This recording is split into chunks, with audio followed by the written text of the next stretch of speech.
Dear Boss Jay, paano ko malalaman may kabit asawa ko? Pa-help naman. Okay, maganda yung tanong na to. And sigurado ako sobrang daming gustong malaman kung ano yung sagot sa tanong na to. Paano nga ba natin malalaman kung may kabit yung asawa mo o yung jowa mo? Madali lang yan guys eh. Ito tuturo ko sa inyo. Ito yung pinagbabawal na technique. Na ito, marami na ako na-advise na ito eh. Halos lahat naman sila napatunayan na talagang legit talaga. Pag ginagawa nila to, nalalaman nila kung may kabit ba yung asawa nila o wala. So, ang kailangan mong gawin dyan, para malaman mo kung merong makabit yung asawa mo, jowa mo o wala, ang gagawin mo kasi niyan, huwag mong pasuotin ng brief.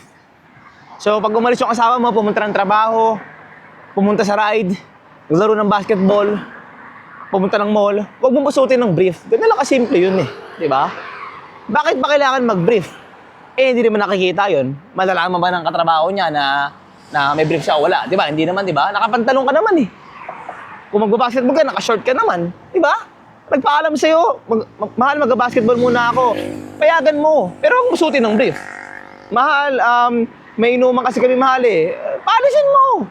Pero huwag musutin ng brief.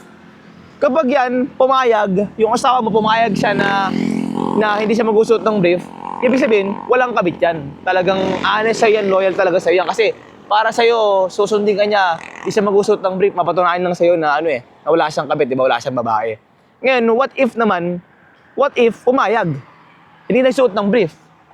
Pero, may babae. May babae talaga, may kabit talaga. Ngayon, malalaman mo yan kapag umalis siya nang wala siyang brief, pero pag uwi niya, mayroon na siyang suot na brief. Yun na yun. May babae yun. Wala nang tanong-tanong. Sigurado na ako doon, 101%. May babae na yung asawa mo. May kabit na yun. Iwanan mo na.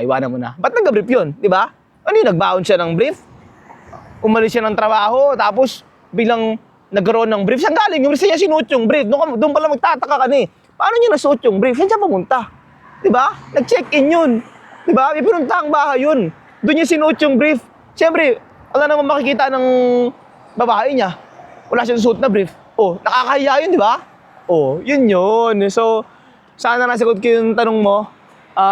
Para malaman mo kung may kabit ba o babae yung asawa mo, huwag mong pasuotin ng brief. Very effective yan. I check sa inyo and God bless.